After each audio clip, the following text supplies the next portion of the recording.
hurry this up. I gotta finish Mission Impossible 3. Are you gonna watch 4 through 6? Heck yeah. I know. Semi-current to me. Number 7. Won't be on the list. Hello! Can't you just feel it, Harry? It's our big chance, man. Well, then who's playing first? Yeah. I mean, the fellow's name on first base. Who? You're a horrifying guy. Oh, Lord! Oh, jeez! No! Kelly Clarkson! You mean shenanigans? I have nipples, Greg. Could you milk me? I just don't get why you're saying it that way. Why I'm saying what way? Answer me! I'm a man. Well, nobody's perfect.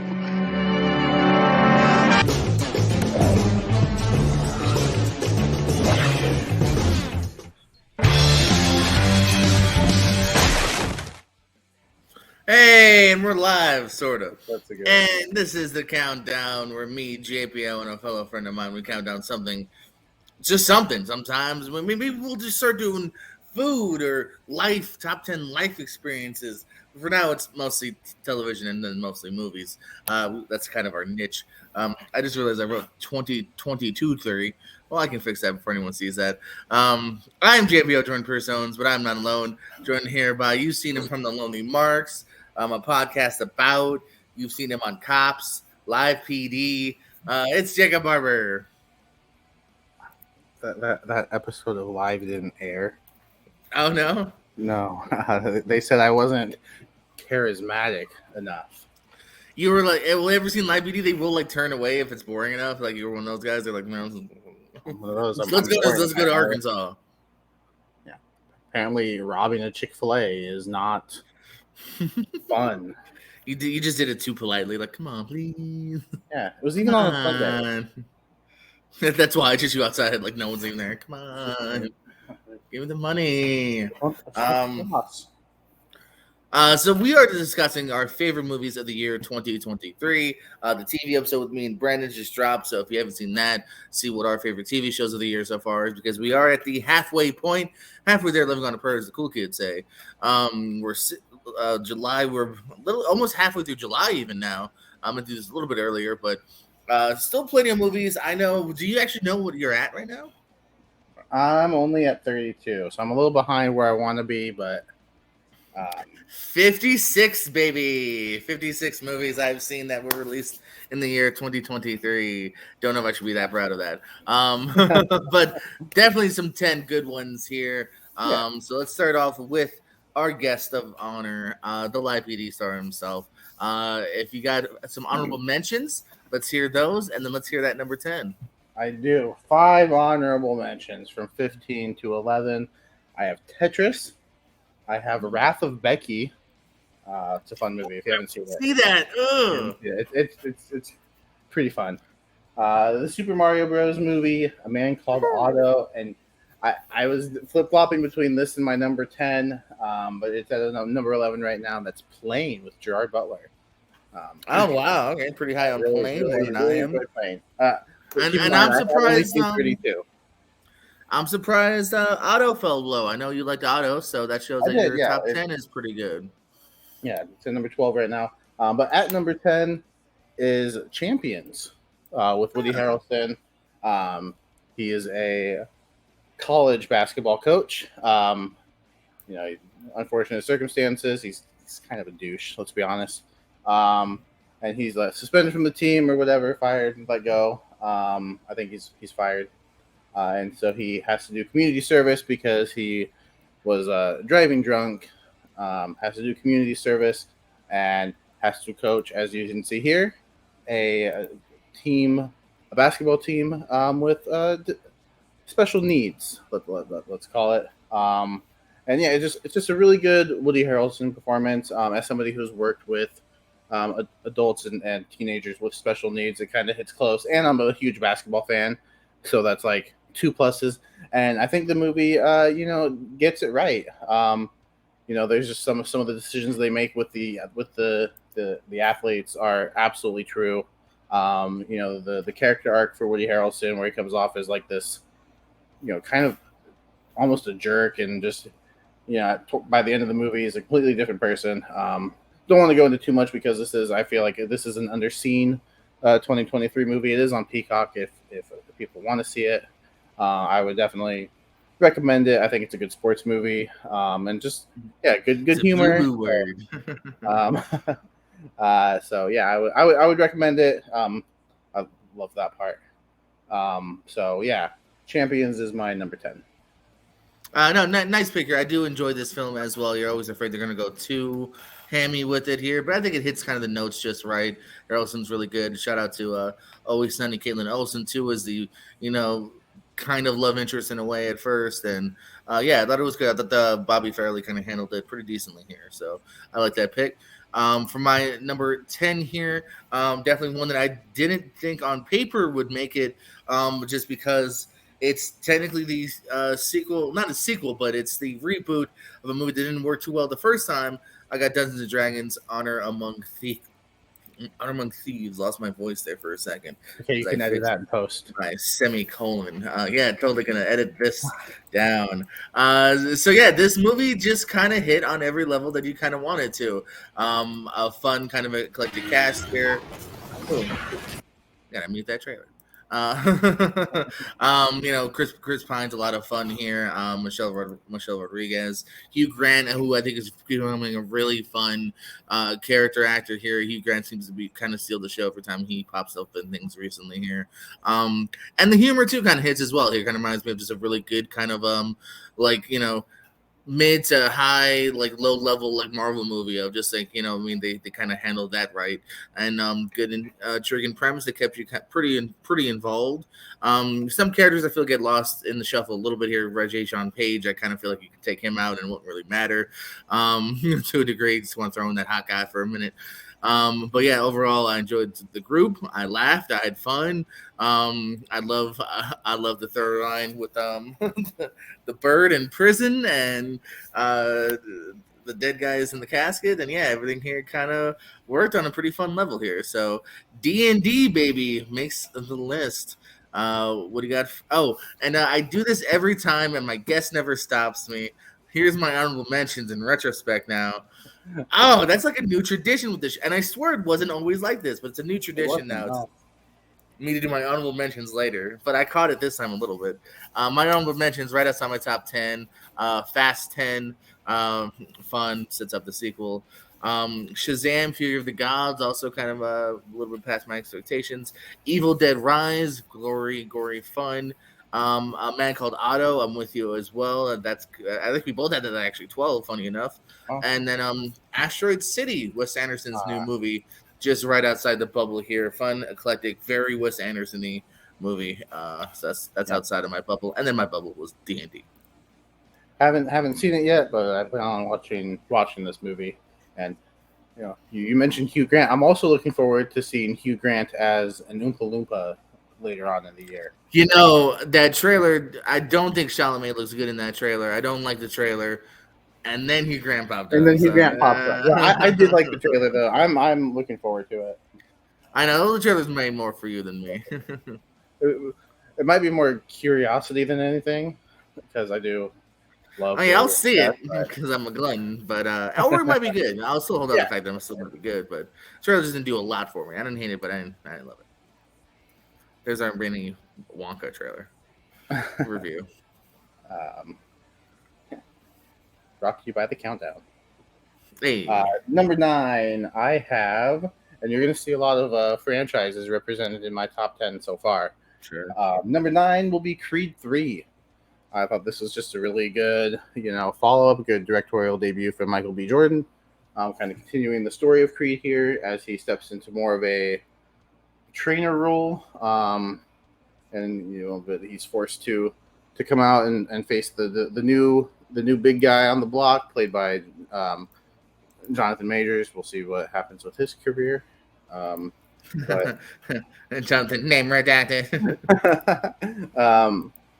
But no, I thought this was just a really good entry into the Creed franchise. I thought the performances were good. Yeah, the direction was good. It's one that I think I'll go back to more often than not. this Creed trilogy that they've made in the last 10 years. I think this has been a really solid trilogy with no misses, and I'm excited to see where they go. With maybe with the daughter, and yeah, I think they're continuing in a good way. So Creed 3, number 9. My cat's throwing up. All right. A really good pick there. I won't say anything else because maybe I'll talk more later. Coming in at my number 9, almost similar to D&D in a way, as far as on paper, I liked it a lot more than I thought it would. Elemental, the animated movie I saw pretty recently here, actually did crack my list. Again, I like the world that they built here. There's definitely a lot of questions with it that you can have later on, like, well, why did they build it this way? This is such a problem here with these characters. But the thing that really works here are the two main characters here, the relationship that they develop here, the stuff going on between her and her family, and kind of the obvious kind of ideologies that are on paper here for the story. So I thought it warmed my heart pretty well here. I was pretty invested, and it ended up being something that really charmed my pants off, kind of like this ice guy you see who has no pants. And again, I don't know how clothes work. A lot of questions here when you go in the end, but if you just go for the story itself, it really worked for me. Elemental coming in. I'm a little and concerned that you saw a movie where I'm sure children were present and your pants were charmed off. Oh, well, hold on. I am banned from that theater currently, but what a movie. Makes sense. What is spider web coming down from my This is the most distracted podcast ever. I'm looking at my cat. You're messing with your cobwebs. Number 8. I haven't seen this one yet either. So, I haven't seen the animated movie. Shocker. Yeah, animated, man. Come on. Fun fact: one animated movie in my top 10. No spoilers as to what it will be. I'm done with my animated, so there's my animated movie. No, I will probably check this one out. Although at this point, I'll probably just wait till it drops on Disney Plus. But yeah, no, good pick. I've heard decent things about it. So, but number 8, like I said, it's the year of franchises. We're going to a horror franchise that I've just recently come to within the last few years, and so at number 8 is Scream 6. I thought this was another good entry into the franchise, kind of picking up where Scream 5 left off. It's just more of the same, just with these new characters, but I think it's all done really well. The whodunit aspect,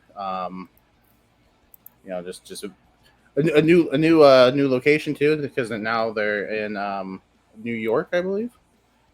I'm bad with locations. It's got to be. Yeah. I'm horrible. That's a big pet peeve of mine. And that looks like New York trivia. This is why you host, right? Every time someone says in trivia, like, in what U.S. state, I go, God damn it, I don't know. I just don't pay attention to things like that. Geographical location. Oh, yeah, and then, again, good to see Hayden Panettiere back, Courtney Cox. Probably one of the more brutal entries into the franchise as far as the kills go. I do want to know, like, have we just developed over time and have just gone immune to stabbing? Because apparently we can get stabbed 5 or 6 times and be okay. There is one nitpick. I love this movie a lot, but yeah, boy, can I really get in on it. Where that's definitely one of my biggest pet peeves is that there's a couple characters in here that should be fucking dead that aren't, and it does honestly, and it bothers me too because it also feels to me like it's them stepping back, being like, oh wait, but we kind of like these characters and we got sequels. You know what I mean? Like that's definitely a thing that holds me back from making this movie even higher on my list. Right. But I'm wondering, like, who's going to be the focus going forward? Is it going to be Jenna Ortega's character, or I can't remember her name off the top of my head, but her sister? Like, who's the focus here? Yeah, Melissa Fumero. That's her name. So Or yeah, actor's no, name. another good Yes, entry. name. I like the kills. Looking forward to Scream 7 if there is a Scream 7. So number 8, Scream 6. I almost put it at number 6 just to be like ha ha ha ha, but I didn't. Damn, makes me wish I had now. No, but yeah, yeah, I do dig. I'm a huge Scream guy. Scream number one's my main horror movie. My number 8, another semi-recent one here. I guess they're all technically kind of fucking recent, but Joyride comes in at my number 8 here.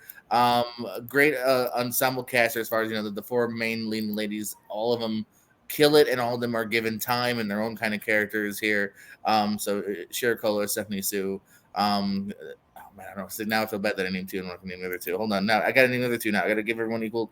Ashley Park and Sabrina Wu. Yeah, so that they all woo.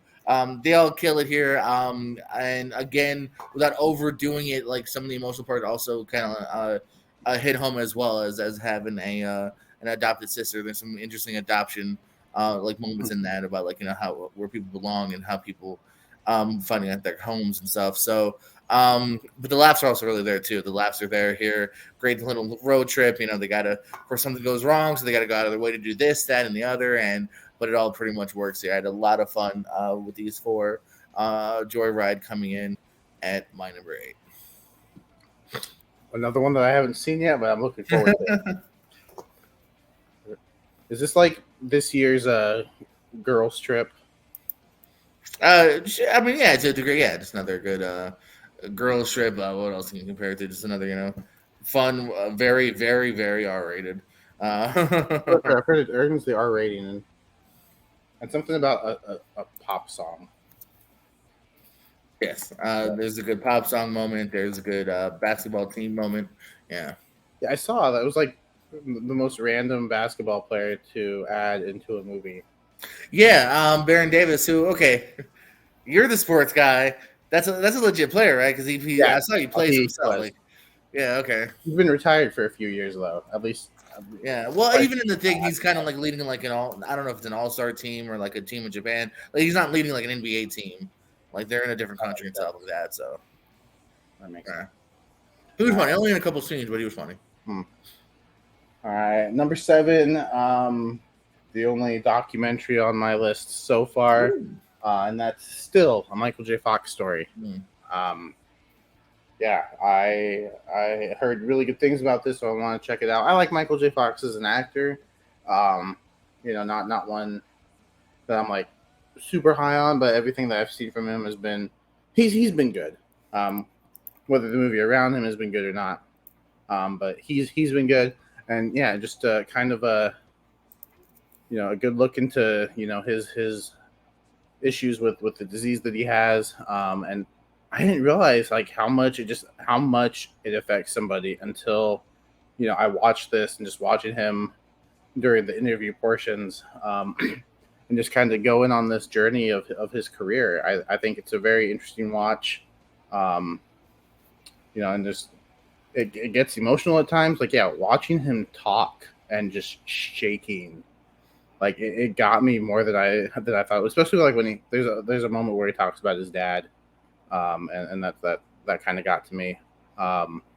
So yeah, it's streaming on Apple Plus. It's an Apple Plus documentary. Apple Plus has some pretty good stuff, and they nailed it with this one.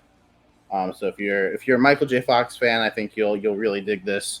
Kind of combining his career and then how he's dealing with this disease that he has. So yeah, definitely recommend this one. This might be my favorite documentary in quite a while. So still, number 7. No, interesting, man. No, what's that? So now there's a fly. Where did the fly come from? That's one I have not seen. So that's a blind spot of mine. I did just recently renew Apple Plus. I could watch The After Party, as well as Platonic and other things. So yeah, I might have to definitely check that out. I know you're not alone. I've heard nothing but good things about that. My next one, I know you haven't seen. Just kidding, because you have, because you just said it. Scream 6 does come in at my number 7. I too did not make the number 6 joke. So yeah, man. So like you said, there's definitely things to nitpick, and I do have my problems with it. That's why, like, if I had to rank them, I might put 5 over 6 because I do have more problems with 6. But obviously, I have a lot of love for 6 as well. I love how it begins. It has once again, I don't think Scream has had a bad beginning yet. You know what I mean? Each movie kind of does it a little bit differently. You got the OG Drew Barrymore. You got the first one where there's 2 people in there in the movie theater. You got the third one where they kill off a character you've seen already. You got spoilers. You got the fourth one where it's the meta, multiple beginnings. Then you got the fifth one where it's Ortega who actually lives. Then you got the sixth one which says something unique as well. So I love the beginning. I love that we're finally in a different kind of location now. I think that was very smart and an easy thing to do now. We've had 5 movies in Woodsboro. Let's get the fuck out of Woodsboro. You know what I mean? Sooner or later, you got it if you want to keep this franchise going here. You got a good core cast here. Courtney Cox is kind of shoehorned in, but it's fun to see her. Kirby, too, I also kind of feel like I'm very 50-50 on Kirby because I'm one of the people that said, I hope she's alive and I hope you'll see her again one day. I was someone that petitioned that as well. And we got that hope because, she definitely could have been dead from the fourth one, but then we found out in kind of a little Easter egg that she was alive in the last movie, and here she is here. So she's a fun presence, but when you really kind of think about it, you really could kind of take her out, and she really doesn't affect a hell of a lot. But again, nice little add-on, and again, I'm not going to knock a good character here. And I do enjoy the 2 main sisters here. I'm glad Ortega gets to do a little bit more here because she is kind of shacked up in the first one for a big part of it here. Yeah, so like I said, I did have a lot of fun with it here. Good kind of extended finale. When they're in that kind of big warehouse place. You know what I mean? And there's a lot of shit going on there. So I did have a lot of fun with it. Looking forward to where the franchise goes. I believe 8 is confirmed, or 7 rather. So yeah. We'll probably be seeing that sooner than later. I don't know if they're going to bump it for next year like they did this year because they didn't feel like they rushed this sequel, but they did rush this sequel. So yeah, it was just over a year. Yeah, no, they pumped it out, man. 2022, it made enough of an impact. They're like, fuck it, let's do it now. Do it now. Right on. Who knows? Maybe we'll share another 2 or 3 movies. But we'll see. At number 6, I have Missing. The sequel. Not really a sequel, but made I'd say spiritual sequel. Spiritual sequel in the same universe. Yeah. To Searching. Using the same kind of format as using computers and phones and doorbell cameras, which are a thing now. The premise is that Storm Reed's mom is going on a trip with her boyfriend, fiance maybe, I can't remember right now, but they go on a trip, and she's supposed to pick her up from the airport. Never do. So she, kind of in the same vein as Searching, they go on this hunt all over the internet, and yeah, it's just really engaging. I thought Searching left a lot to live up to it because I thought Searching was really great, and I thought this one it doesn't quite get to that level, but it's still really good, and some of the twists it takes I definitely didn't see coming. So yeah, it had me on the edge of my seat. I was into it the entire time. I thought, yeah, some of the decisions were not what I saw coming. So I think, yeah, great performance from Storm Reed. It's a shame this was made so early in the year because I think if it had come out later, maybe she would at least get some consideration for awards because I do think she's really good. Don't do that. Your favorite movie is. I'm just making a face. Don't do that. Don't do that. It's got nothing to do with what you just said. Don't do that. She's really good. She's really good. So. All right, whatever your number 1 is, I'm gonna trash all over it. Let's go. What if we have the same number 1? What? We're probably gonna have the same number 1. We have the same number. Okay, the next one that we don't share, I'm gonna be like, Okay, there you go. Uh, no, I do like that movie. I'm not as high on you just because I kind of like what you said. I just felt like it was a lot of the same tropes as Searching. I just wasn't as emotionally connected. Even though again, I am positive on the movie here, and I do recommend it for sure. It didn't reach that as high as the first one did for me here. You know, the first one I thought was a movie I wasn't even interested in, and based on the praise, I finally got to it and loved it. So, but good movie overall. You heard it here. Huh? Jordan doesn't like moms. You heard it here first. No, if anything, I love moms too much. Wait, what? I don't know what that means. I'm gonna edit this whole thing. This is the unreleased episode. Number 6. Hurry up because you might miss it. It's too quick. It's The Flash coming in at number 6 here. The long awaited someone line based on it's the main actor here, Ezra Miller, who like it or not, unfortunately does give a really fun performance here. We get our two stop making that face. We get our 2 best Batmans of all time. Yes, I said the 2 best Batmans of all time because we got not only Ben Affleck back, sadly maybe for the last time here. I'm still holding hope that it's not the last time because I'm a Ben Affleck fan. And I do honestly, God, think he's a fantastic Bruce Wayne Batman. But we also got Michael Keaton, something we definitely never thought we'd see again here. Spoilers: Michael Keaton's in this. A fun female version of Superman in this. I don't know if she's Supergirl technically, or I don't know. It's a different version, different alternate reality. Again, Michael Shannon, we never thought we'd necessarily see again. Ezra Miller playing dual roles as well here. And also just that really good core connection. Hey, here's a mom storyline I love because a lot of it's about saving mom and everything here. And there's a really super sweet sad moment between him and his mom towards the end that I think absolutely works. But then also the timeline things don't always line up as they should. They kind of set rules, then break their own rules here. And so it's far from the best comic book movie of all time. I think it's some people that said that right away were just on that I just saw it early high because it's not even in my top 5 of the year. But I do really enjoy it. The baby sequence was weird. Flash, number 6. Is that not on your list at all? I haven't seen it yet. God damn it, Jacob.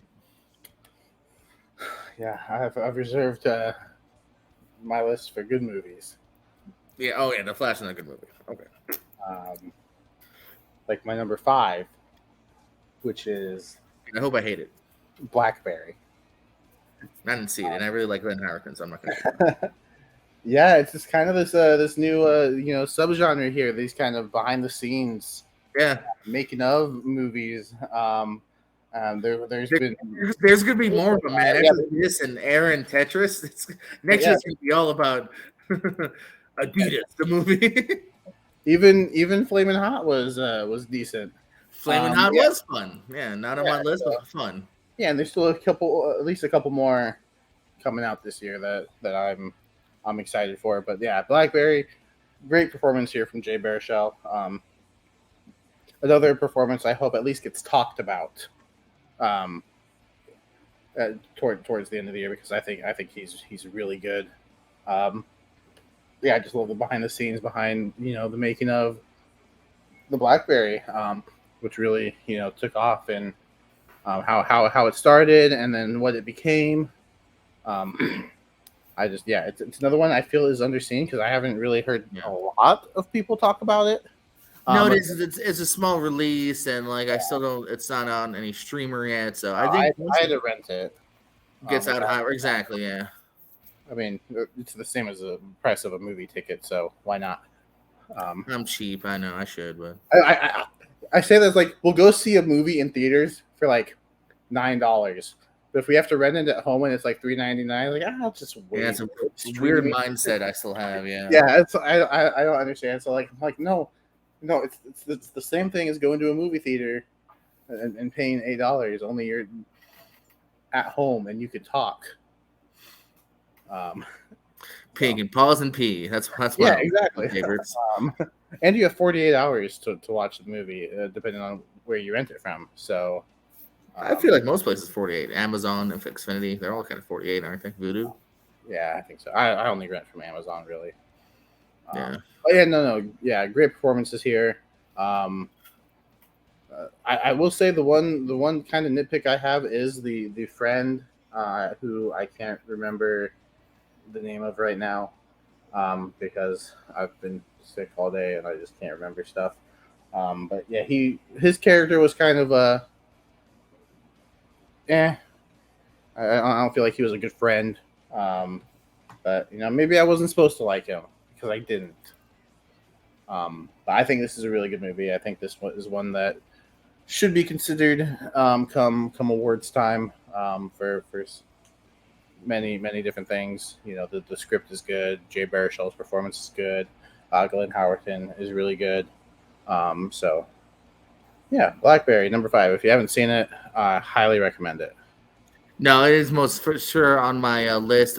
I looked last night. I wanted to rent it last night because I had a Xfinity now every week is giving away like $1 rentals. As long as it's a $6 rental, we'll make it $1. This was a $7 rental, so it didn't fit the coupon. Because if not, it would have been my pick. Instead, I watched The Robots with Jack Whitehall and Shailene Woodley, which is now I'm considering making one of my. No, not one of mine. Maybe the worst movie of the year because I fucking hated it. So I wish Blackberry was $1 cheaper because then I could have watched it. Worth 7. Yeah, no, for sure. Yeah, I should just do the total 7. Yeah, but I'm gonna wait. Coming in number 5. This one you can't shake your head at because it was your number 9. Creed 3 coming in at my number 5. I think this is a fantastic trilogy here. I've said before, I think the Creed movies are the best in the entire Rocky franchise here. They're shot well. I think Michael B. Jordan showed a really great. I said it because it's a director, especially a first-time director here. Only thing I didn't like is I didn't like that kind of weird dream sequence they kind of do during the last fight. That took me out of it personally a little bit here. So that might have just even been more of a script aesthetics choice than anything to do with Jordan to a large degree. But it's the only kind of thing that took me out. But otherwise, I love the core relationship between him and Majors here, even though obviously Majors goes about it the wrong way. He even commits a crime that Michael B. Jordan could have just simply called him out on and got him arrested, and that would have been the end of the movie. He can't end the movie on just him being like, yeah, he's involved in that other boxer getting hurt. Click. Got in on a fight. And I think it's great. I think the fights are made well here. I think the two leads are great. Everyone around them too. Zazie Beetz, relationship between her, Felicia Rashad. My other little small qualm is the Rocky lack thereof. Scream 6 does it perfectly when it comes to the lack of Sydney and Neve Campbell. I called Sydney. She's aware. She's with her family. She's safe. Good. She deserves to be safe. Bam! In 20 seconds, they shut down any need to discuss Sydney any further here, but they still acknowledge her. Here, they're like literally sidestepping Rocky. And you have no idea. Like, is the dude alive? Is the dude dead? I'm just saying you could have told us. You could have said 2 things. 1, man, I miss him. Let us know he's dead. Or B, hey, Rock's good. He's with his son. He's, relaxing in fucking Cancun. I don't know. Give us something, and that's my only kind of small qualm. Otherwise, here for a boxing movie, for a thrilling, good character piece as well, I thought it really hit well. Creed 3. It's all right. Whatever. You get it number 9. You liked it a lot. Decent. I've only seen 32 movies. Remember? I know. Get to it, man. Get to it. I would. I was gonna say you should join me for the top 10 worst, but then it's just you'll be like, I don't hate these movies; they're not bad. That's not true. My bottom 10. That's not true. My bottom 5, I would say are bad. The next 5 are movies that I still kind of enjoy. Yeah, but that could just be me avoiding bad movies. I don't. Clearly. Number 4, I have, like I said, franchises. Guardians of the Galaxy Volume 3 is coming in at my number 4. I like that the focus is on Rocket this time, and we kind of see his backstory. Jumping back and forth between, his past and the present. A new Gamora. Because the old Gamora is unfortunately dead, and so this is not Peter Quill's Gamora, and so I think that dynamic is nice, kind of fresh. Yeah, I think everyone plays their role here pretty great. The emotion is there. I'm so glad they decided not to just do the entire backstory at one time because man, that would be depressing. Um, if we just saw all of that at once, oh my goodness! Like because every time we went back, I was like, oh my goodness. They did a real sorry, spoilers for anyone who hasn't seen this movie yet. Um, there were so many moments where I thought, all right, is this it? Is this where he goes? And he doesn't end up going. Like nobody actually dies in this movie, and there was so much speculation about that it was kind of a nice surprise. um, It does take you back. I know you're gonna do spoilers, but yeah, it does take you back. You're like, Drax is gonna die. Oh, we're not gonna die. They're gonna definitely come right. Oh no, Rocket's okay. I feel like this is one is okay to spoil. Of course, gonna sacrifice. Everyone No, who no, wants, you're good. I feel like everyone who wants to see this movie has seen this movie. Um, the one gripe I will have is that they made Adam Warlock feel like such a big deal, and then it was like, oh yeah, we have to write him into this movie. So we'll put him here. We'll put him here. We'll put him here. He'll be the reason that Rocket is down. And it just feels like an afterthought. I think when he is on screen, he's a lot of fun. So yeah, I think the emotion is there. I think Bradley Cooper gives a tremendous voice performance. This is why I always say every year I think voice performances should also be recognized in some way because I think they deserve recognition as well. And I think we did That look one's tough down about it. because my only fight to you on that is there 5 worthy ones every year though? Is my only thing. I think so. With the amount of animation that comes out, and even stop motion, and then motion capture, I think you could find enough. Sometimes there's not even 5 really good acting performances. Let's be honest. No, it's not true at all. It's so true. No, I don't agree with that at all. You know what I do agree with though? Is this your number 4? This being number 4. Yes, I too have Guardians of the Galaxy. Now I'm gonna kind of just piggyback off everything you said here. Absolutely love the backstory of Rocket. It hits you hard, more than you would necessarily expect. Coming from the first 2 here, but him being kind of the emotional core for sure of this movie here.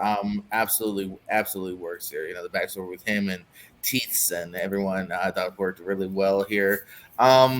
I also enjoyed the other kind of main villain here, the one that Rocket battles and everyone battles. I forget what his character name is, but he's a good High or something. Yeah, there you go. Yeah, that sounds about right. That dude right there watching the girl jog. Fun little segue here. You see the scene of them in the red jumpsuits with Nathan Fillion's a fun little extended sequence as well here. So, you said it too, Adam Warlock. I mean, way more than even Hayden Panettiere. You really can make a cut of this movie where that dude's not even in this movie, and it really wouldn't matter here. Now, again, not that and I love Will Poulter, and they've been kind of building this character up, but it does very much 100%. I made the same joke feel where they're like, all right, shuffle, let's turn this script in, and then the guy got the script. They're like, where's Adam Warlock? Oh shit, was that this movie? Okay, hold on. Insert him here. He gets involved here. Let's see. Peter Quill's in trouble. He probably could just get back in his jet boots. No, let's do it where he saves him instead. It just he does seem like an afterthought, unfortunately here. And I don't totally love where everyone gets left off. It does very much, to a degree, doesn't feel like a finale either. It very much feels like, and maybe some of them will continue on in other movies. Pratt's already said that he's going to continue to do some stuff. So I don't know if he'll just be in other, maybe Avengers or whatever. Disney show, we'll see, but overall, really good movie here. I had no idea. I think Star-Lord is going to be in the next Spider-Man movie because I think Star-Lord still remembers who Spider-Man is because I think only everyone on Earth does not know who Spider-Man is. He wasn't on Earth when the spell was cast, so he still knows who Peter Parker is. Okay.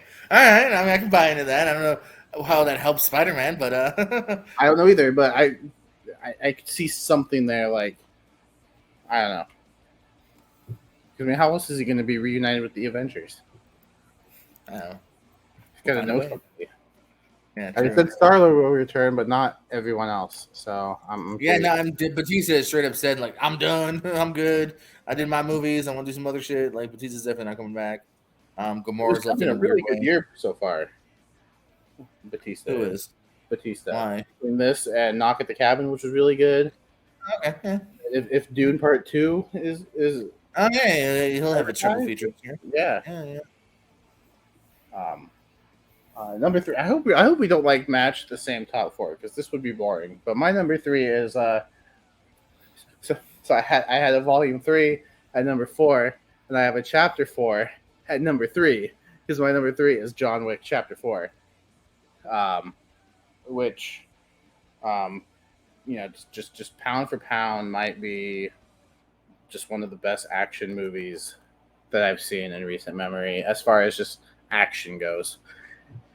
Because I feel like this movie is 80% action and 20% story, and I'm totally okay with it.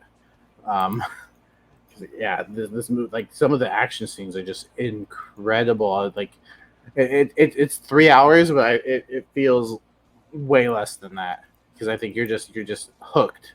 I think all the characters do their part. Yeah, just there's really I'm not really here for the story actually. I'm here for the action. When you hear John Wick, I want good fight scenes. I want fun. I want shoot 'em up, and we get that in this movie. I think the last scene is really good. And I hope, and by last scene I mean the post credit scene, and if that's where the franchise goes, I'm totally on board. Um, if Keanu Reeves as John Wick's story is done, and we're gonna focus on Donnie Yen and whatever he's doing now, like I'm totally on board with it because I thought his character was so much fun. Um, so yeah, like pound for pound, one of the best action movies that I've seen in quite some time. Um, Man, I could rewatch this any time and have just as much fun I think as the first time I watched it. Especially like this scene, like him rolling down the stairs. Like there's just so many cool action scenes. I think it was incredible, and yeah, for it to be 3 hours but not feel like 3 hours, like good for them. Great movie. I like it. No, good flick, good flick. Not in my top 40. No, I'm just kidding. But I am not talking about it yet, so we won't have the exact same 3 here, although we might have the same 3, just slightly different, I think.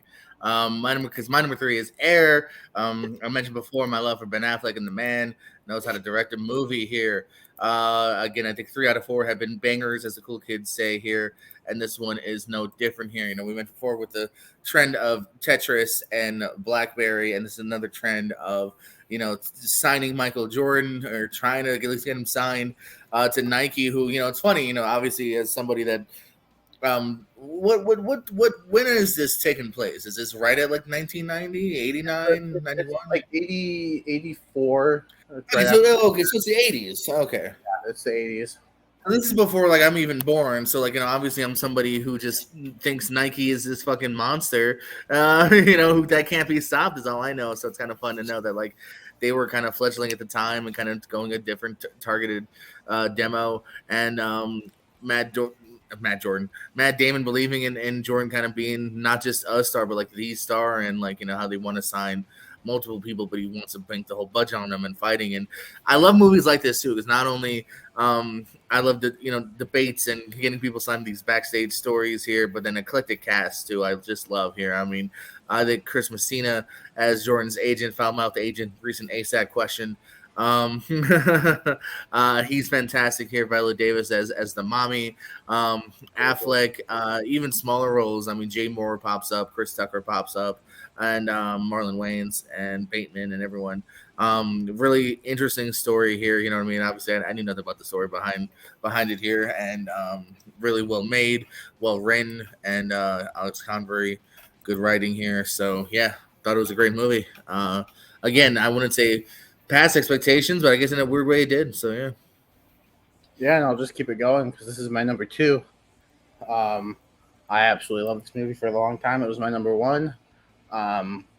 because yeah, I am a huge basketball fan, and I'm kind of digging these behind the scenes movies that we've been getting, as we mentioned with Blackberry and Tetris.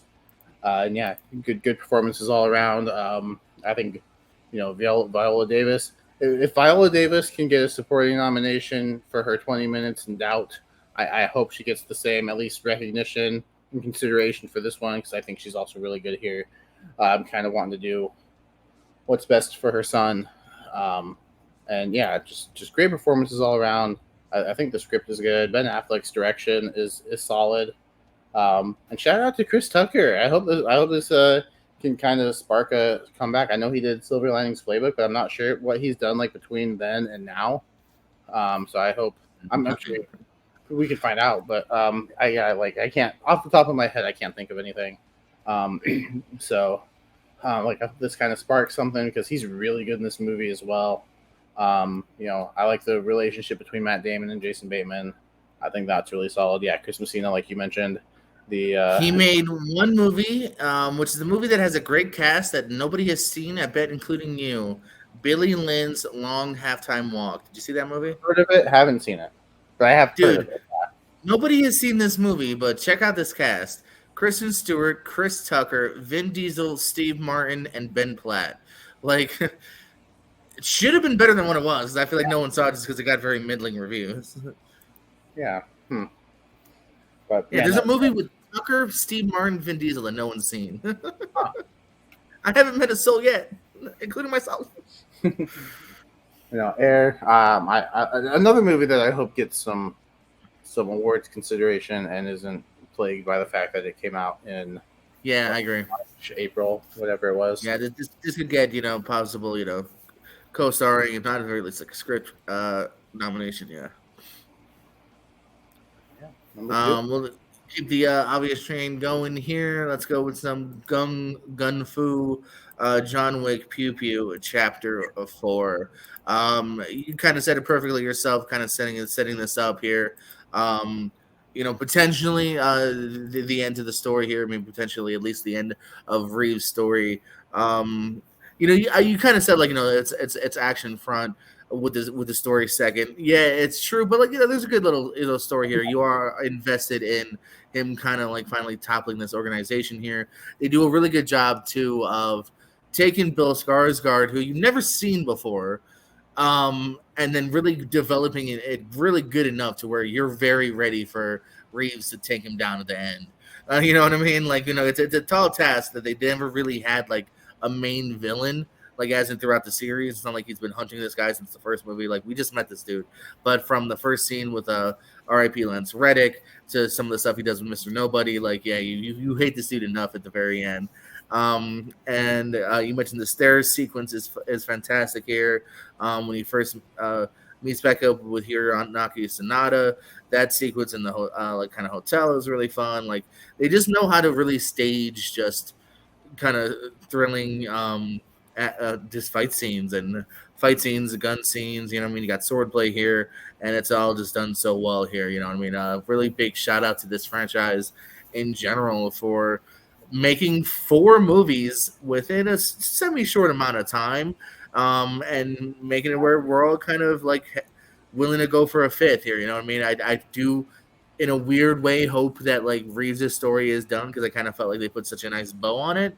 But like you said, whether we go to Yen or we just go to somewhere else in the universe, or I'm not gonna fight it if John Wick fights another day. So overall, though, loved Chapter 4.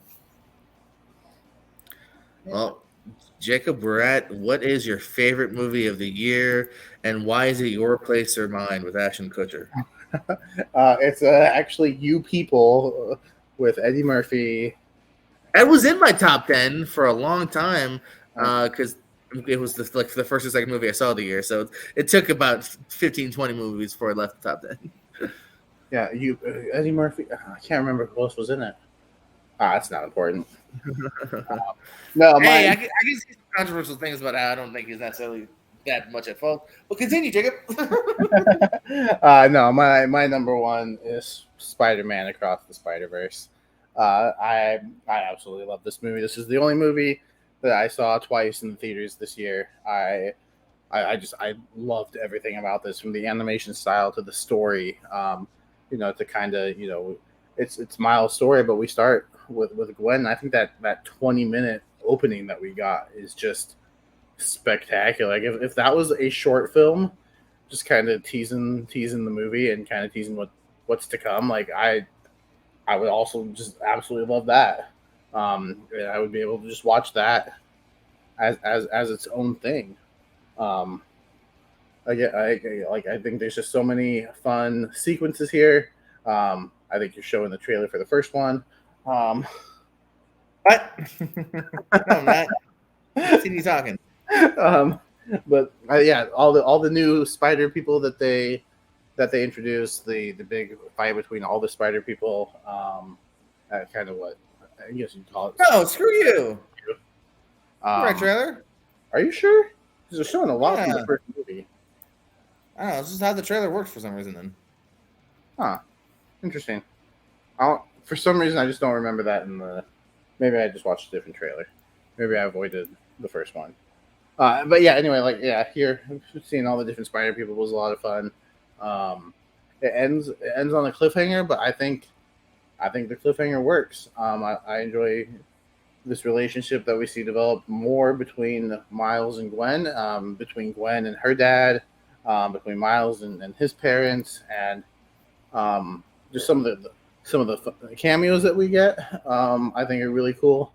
And yeah, I think voice performances again. I think Oscar Isaac gives a fantastic voice performance. I think Spider Punk is a lot of fun. Shout out to Daniel Kaluuya. I think he gives a really good voice performance as well. But yeah, just some of these action sequences and the way they're able to blend these different animation styles, I think is just insane what they were able to do. And yeah, I absolutely love this movie. You can say, because I've heard you say it before, that we might be overrating this, but I think this movie just hit me in a way that it's up there. I'm not adding it to the top 10 right now, but I wouldn't be surprised if after more viewings, it gets there. Because even that second watch, it wasn't too long after the first time I watched it that I went back to see it. It was 3 days later. But once it hits Blu-ray and I buy it and I watch it again, we'll see if I still feel the same. But I love this movie. It's my number one. I don't see it dropping. I don't really see anything that could potentially knock it out of the top spot. So if we do this again at the end of the year, don't be surprised if I'm still talking about Spider-Verse as my number one. All right. Well, let me tell you why Shotgun Wedding with J-Lo and Josh Duhamel is number one. No, I do think the high might be a little too high, but it's the number one movie of the year so far. It's Spider-Man Across the Spider-Verse. Obviously, I'm not against it by any means here. No, man. I mean, you said it here. I mean, first of all, the animation style, from seeing that first trailer of the first movie here, you could tell was kind of unique and really fun, and it's puts in even another level here in Across. But again, like any good movie here, man, I mean, you said it first. That first sequence just with Gwen is freaking fantastic here. Then, of course, all the stuff Miles has to go through later, when it becomes more of his show again. It just totally works between his family, trying to balance that. Oscar Isaac absolutely killing it here. I remember because he's the voice very briefly in the first one. I'm like, okay, I hope they do more with that character.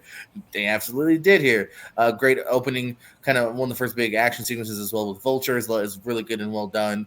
All the different Spider-Man you meet again here. You finally get a little bit more Jake Johnson as well. Yeah, it definitely does leave on a cliffhanger. So, just very similar to Fast 10 is very much come back next time.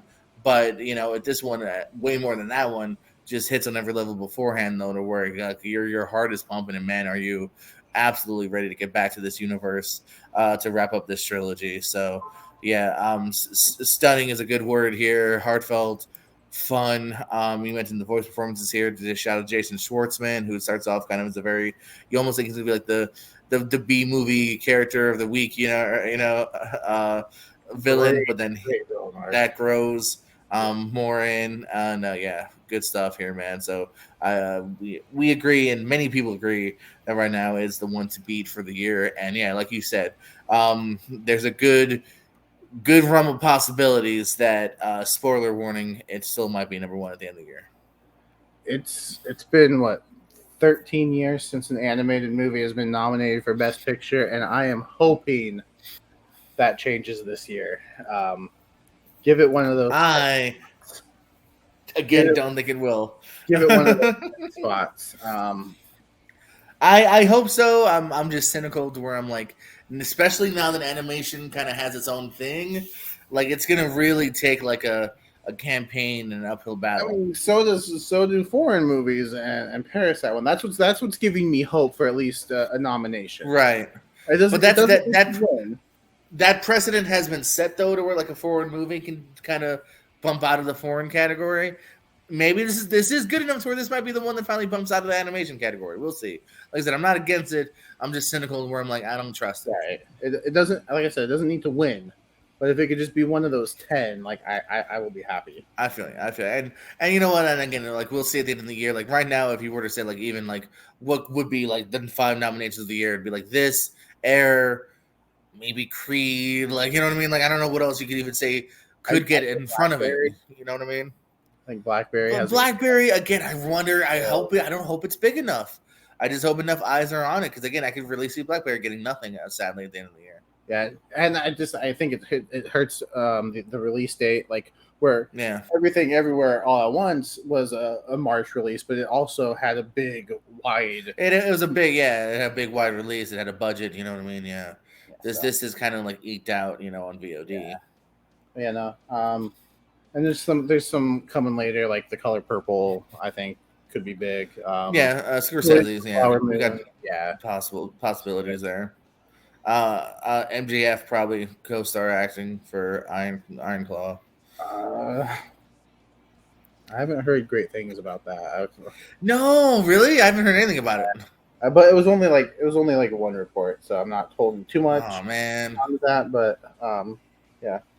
But you know what? I'm just gonna watch the movie and make my own judgment about it. You damn Skippy. Let's hear that top 10 again, Jacob. All right, at number 10, we got Champions. Number 9, Creed 3. Number 8, Scream 6. Number 7, still a Michael J. Fox story. Number 6, Missing. Number 5, Blackberry. Number 4, Guardians of the Galaxy Volume 3. At number 3, John Wick Chapter 4. At number 2, Air. And at number 1, Spider-Man Across the Spider-Verse. Very nice, very nice. My top 10, which brought to you by Letterboxd, add me at Ben Affleck. Number 10, D&D, Honor Among Thieves. Number 9, Elemental. Number 8, Joyride. Number 7, Scream 6. Number 6 is Flash. Number 5, Creed 3. Number 4, Guardians of the Galaxy Volume 3. Number 3, Air. Number 2, John Wick Chapter 4. And number 1, Spider-Man Across the Spider-Verse. There's this year's list so far. Cool. Jacob, any plugs or parting words you got for us tonight? Just go over to the Movie Hero Network. That's mainly where I'm at, hosting a podcast about movies with Austin. Our most recent episode will have been Mission Impossible, talking about the franchise. Depending on when this is uploaded, we will either have talked about it already or will be talking about it within a day or two. And then, The Lonely Marks. I haven't been on for about 3 weeks now, just scheduling in life. But every Thursday, that show is happening in some way or another. And then, Tournament Fights, Tier Ranker. Sometimes I pop up here and do some trivia as well. But I'm around. He's around. I'm around. You're around. Like, subscribe, tell a friend, tell an enemy. And thanks for watching, because don't forget that we love you more than you'll ever know. Isn't that right, Jacob? No.